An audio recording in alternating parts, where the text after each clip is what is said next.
ঠাকুর বলেছেন, সংসারে থেকেও ঈশ্বরকে পাওয়া যায়। উপায় সাধু সঙ্গ আর সর্বদা প্রার্থনা করতে হয়, তার কাছে কাঁদতে হয়। মনের ময়লাগুলো ধুয়ে গেলে তাঁর দর্শন হয়। ছুঁচের ফুটোয় ভিতর যদি মাটি থাকে তাহলে সুতো গলানো যায় না। মনেও যদি কামিনী কাঞ্চন রূপ মাটি থাকে, অর্থাৎ বিষয় বাসনা আসক্তি থাকে, তাহলে তাঁর দর্শন হয় না। মনের ময়লাগুলো ধুয়ে গেলে তাঁর দর্শন হয়। যাদের সময় আছে তারা ধ্যান ভজন করবে, যারা একান্ত পারবে না তারা দুবেলা খুব দুটো প্রণাম করবে। তিনি তো অন্তর্যামী, বুঝছেন যে এরা কি করে।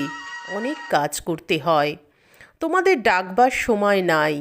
তাকে আম মোক্তারি দাও, অর্থাৎ বকলমা দাও। এই বকলমা দেওয়ার অর্থ